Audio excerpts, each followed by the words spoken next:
அனைவருக்கும் எங்களின் சேனலின் சார்பாக இனிய வணக்கங்கள். இன்னைக்கு நம்ம பார்க்க போற பதிவு பிள்ளையாருடைய ஒரு அற்புதமான பதிவு. எல்லோருடைய வாழ்க்கையிலும் நாம இருக்கக்கூடிய முயற்சிகளில் வெற்றி கிடைக்கணும். அதற்காகத்தான் நாம அரும்பாடுபட்டு உழைக்கின்றோம். நிறைய ஹார்ட் ஒர்க் பண்றோம். ஆனால் ஒரு சிலருக்கு அந்த முயற்சிகள் டக்குன்னு வெற்றிகள் கிடைக்குது. சிலருக்கு நிறைய முயற்சி பண்ணாலும் அந்த விஷயத்திற்கு ஏதாவது தடைகள் வந்துகிட்டே இருக்கு. இப்படி எடுக்கக்கூடிய முயற்சிகள் உங்களுடைய தனிப்பட்ட எந்த ஒரு விஷயமா இருக்கட்டும், குடும்பத்துக்குள்ளேயா இருக்கட்டும், இல்லைன்னா தொழிலா இருக்கட்டும், வெளியில இருக்கிற படிப்பா இருக்கட்டும், எந்த ஒரு விஷயமாக இருந்தாலும் சரிங்க. நீங்க ஒரு ஆரம்பிக்கிறீங்க. அந்த ஒரு விஷயத்துல உங்களுக்கு வெற்றி கிடைக்கணும் அப்படின்னா, இந்த ஒரு எளிமையான ஒரு வழிபாட்டை பிள்ளையாருடைய வேண்டி நீங்க செஞ்சாலே போதும். அதுவும் குறிப்பா நமக்கு விநாயகர் சதுர்த்தி வருகின்ற புதன்கிழமையில வருதுங்க. அந்த விநாயகர் சதுர்த்தி அன்னைக்கு இந்த ஒரு வழிபாட்டை நீங்க உங்க வாழ்க்கையில தொடங்கி பாருங்க. நிச்சயம் எல்லாத்துலயுமே வெற்றி மேல் வெற்றி தரக்கூடிய அற்புதமான தீப வழிபாட்டு முறைதான் நாம தெரிஞ்சுக்க போறோம். பதிவுக்குள்ள போறதுக்கு முன்னாடி நம்முடைய சேனலை சப்ஸ்கிரைப் பண்ணாமல் பார்த்துட்டு இருக்கவங்க கண்டிப்பா சப்ஸ்கிரைப் பண்ணிக்கோங்க. அப்பதான் நாங்க போடுற வீடியோஸ்கள் உங்களுக்கு உடனுக்குடனே வரும். இப்ப பதிவை பார்க்கலாம். இந்த உலகத்துல வேண்டுதல்கள் இல்லாத, எதிர்பார்ப்புகள் இல்லாத மனுஷங்களே கிடையாது. ஏன்னா ஒவ்வொருத்தருக்கும் தனிப்பட்ட முறையில ஏதாவது ஒரு வேண்டுதல்கள், ஆசைகள், கனவுகள் அப்படி இருந்துகிட்டே தான் இருக்குங்க.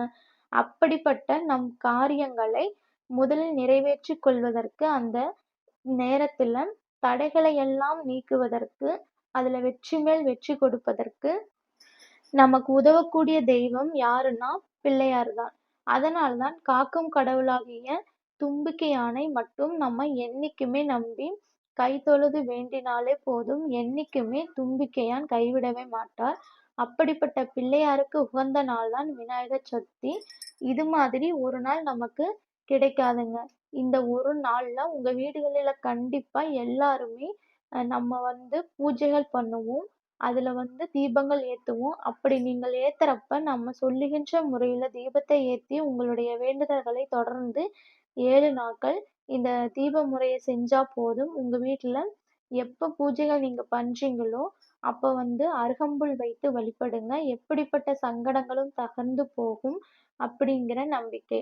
நமக்கு காலையிலிருந்து மதியம் 3:52 மணி வரைக்கும் சதுர்த்தி திதி இருக்குங்க. அதனால புதன்கிழமையில உங்க வீட்ல எப்ப நீங்க பிள்ளையாருக்கு பூஜை பண்றீங்களோ, அப்ப பிள்ளையாருக்கான தீபம் ஏத்துறப்ப, இந்த ஒரு தீபத்தையும் நீங்க ஏத்துங்க. இதற்கு என்ன தேவைன்னா, தனிப்பட்ட முறையில சுத்தமான ஒரு அகல் விளக்கு எடுத்துக்கங்க. ஏன்னா, உங்க வீட்ல இந்த தீபத்தை 7 நாட்கள் நாம ஏத்தணும். இது எதற்காகனா, பிள்ளையார் சதுர்த்தி அன்னைக்கு நம்ம ஆரம்பிக்கிறோம்னா, இது மாதிரியான அற்புதமான ஒரு நாள் நமக்கு இனி அடுத்த ஒரு வருடம் வரைக்கும் நம்ம காத்திருக்கணும். இப்போ இன்கேஸ் பெண்களின் பீரியட்ஸ் டைம் ஆயிடுச்சு அப்படின்னா, இப்போ உங்க வீட்ல தீபத்தை ஏத்த முடியல அப்படிங்கிறவங்க என்ன பண்ணலாம்னா, உங்க வீட்ல குழந்தைகள், கணவர் இருக்கிறாங்கன்னா, கண்டிப்பா தாராளமாக அவங்கள ஏத்த சொல்லலாம். இல்லைன்னா பிள்ளையாருக்கு இந்த விநாயகர் சதுர்த்தியில இருந்து ஒரு 10 நாள், 11 நாள் கணக்கு இருக்குங்க. அந்த இடைப்பட்ட நாட்களில எப்ப வேணாலுமே நீங்க ஒரு நாள்ல இந்த தீப வழிபாட்டை நீங்க ஆரம்பிக்கலாம். இப்படி நம்ம செய்வதன் மூலமாக நம்ம இதுவரைக்கும் உங்க வாழ்க்கையில நடக்கவே நடக்கல அப்படிங்கிற ஒரு விஷயங்கள் கூட நடக்கும். திருமணம் தள்ளி போறது, குழந்தை பிறப்புல தாமதம், இல்லைன்னா உங்க வாழ்க்கைக்கு தனிப்பட்ட முறையில எந்த விஷயம் நீங்க வேண்டி கேட்டாலுமே பிள்ளையாருடைய அருளாலேயே நடக்குங்க. நம்முடைய வீட்ல இருக்கக்கூடிய பிள்ளையாருடைய படம் ஏதாச்சும் சுத்தப்படுத்தி வச்சுக்கோங்க. விநாயகர் சதுர்த்தி அன்னைக்கு எல்லாருமே சுவாமி ரூம்ல எல்லாம் அலங்கரிச்சு பிள்ளையாருக்கு நல்லா அந்த அருகம்புல்லா இருக்கட்டும், பிள்ளையாருக்கான பூக்கள், அப்படி சுவாமிக்கு நெய்வேத்தியம் இப்படி எல்லாமே வச்சிருப்போம். ஏற்கனவே நீங்க பிள்ளையாருக்கு தீபங்கள் ஏத்தியிருந்தா கூட தனியா சின்னதான ஒரு பித்தளை தட்டுல நம்ம ஒரு அகல் தீபம் தான் ஏத்தப் போறோம். நெய் அல்லது நல்லெண்ணெய் விட்டு தீபம் ஏத்தப் போறோம். இந்த தீபத்துல நம்ம சாதாரணமா எப்பவும் பஞ்சுத்திரி போட்டு தான் ஏத்துவோம். ஆனா இதுக்கு என்ன பண்ணணும்னா, வெட்டி வேர், அதாவது நமக்கு வாழ்க்கையில வெற்றி மேல் வெற்றி தரக்கூடியது தான் வெட்டி வேர். அந்த ஒரு விஷயத்திற்குமே ஒரு பூஜைக்கு இது மாதிரி வெட்டி வேர் நம்ம பயன்படுத்துறப்ப நமக்கு அவ்வளவு ஒரு அதிக ஒரு பலன் கொடுக்கும் அப்படிங்கிற ஐதீகம் இருக்குங்க. அப்படிப்பட்ட வெட்டி வேரால பிள்ளையாருக்கு நம்ம தீபங்கள் ஏத்தி நம்ம இப்படி வழிபட்டோம்னா நடக்காத காரியங்கள் அனைத்தும் நடக்கும். நமக்கு இதுவரைக்கும் அப்படி விதியே எழுதி இருந்தா கூட அந்த விதியை மாற்றக்கூடிய சக்தி இந்த தீப வழிபாட்டுக்கு இருக்குங்க. அதனால தான் இந்த தீப வழிபாட்டு முறையே நம்ம முறையா ஆத்மார்த்தமா பிள்ளையாரை வேண்டி ஏத்துறப்ப நிச்சயமாக கைமேல் பலன் கொடுக்குங்கிற ஒரு ஐதீகம் இருக்குங்க. அப்படிப்பட்ட விநாயகர் சதுர்த்தி அன்னைக்கு தனியா சின்னதான ஒரு 2 பஞ்சு திரி போட்டு சின்னதான ஒரு வெட்டிவேர் துண்ட கூட நீங்க கட் பண்ணி இப்படி மொத்தமா சேர்த்து பஞ்சு திரியோடு சேர்த்து திரிச்சு 3யும் சேர்த்து நீங்க வந்து நல்லெண்ணெய் அல்லது நெய் விட்டு தீபம் ஏத்தணும். இந்த மாதிரி அகல் தீபம் நீங்க ஏத்தினாலே போதும். சுவாமிக்கு என்ன நெய்வேத்தியம் வைப்பீங்களோ அவலு, பொரி, அருகம்புல் இப்படி எல்லாமே வைத்து இந்த மாதிரி எளிமையான முறையில அந்த விநாயகர் சதுர்த்தி அன்னைக்கு நீங்க இந்த ஒரு தீபத்தை மட்டும் ஏத்திட்டு உங்களுக்கு தெரிந்த மந்திரங்கள், ஸ்லோகங்கள் ஓம் கம் கணபதியே நமக என்று சொல்லலாம். இல்லைனா பிள்ளையாருக்கான மூல மந்திரங்கள் சுக்லாம்பரதம் சொல்லலாம். இல்லாட்டி விநாயகருடைய அகவல் இருக்குங்க. அதை உங்களுக்கு படிக்க முடிந்தால் தாராளமாக படிக்கலாம். இந்த ஒரு 7 நாட்களுமே விநாயகர் அகவலை நாம் சொல்லிட்டு பிள்ளையாருடைய ஒருவரி மந்திரங்கள் அந்த மாதிரி நாம சொல்லி வழிபட்டு இந்த தீபத்தினையும் ஏத்திட்டு உங்களுக்கான கோரிக்கைகள் எல்லா கோரிக்கையும் வச்சு நம்ம வேண்டக்கூடாதுங்க. ஒரே ஒரு கோரிக்கை உங்களுக்கு என்ன காரியம் நடக்கணுமோ அந்த கோரிக்கையை மட்டும் நீங்க நினைச்சு நல்லா வேண்டிட்டு பிள்ளையாருக்கு அருகம்புல்லால நீங்க வந்து ஓம் கம் கணபதியே போற்றி என்று 27 முறை 108 முறை இல்லாட்டி 54 முறை அப்படி சொல்லி வந்து அருகம்புல்லால நம்ம அர்ச்சனை பண்றப்ப இவ்வளவுதான் பண்றது. ஸோ நீங்க செய்ய வேண்டியது இந்த பூஜைகள் முடிந்த பிறகு திரும்பி அடுத்த நாள் காலையில நீங்க காலையில வந்து பூஜை செய்றீங்கன்னா தொடர்ந்து 7 நாட்களும் நீங்கள் காலையிலேயே பூஜை பண்ணிக்கோங்க.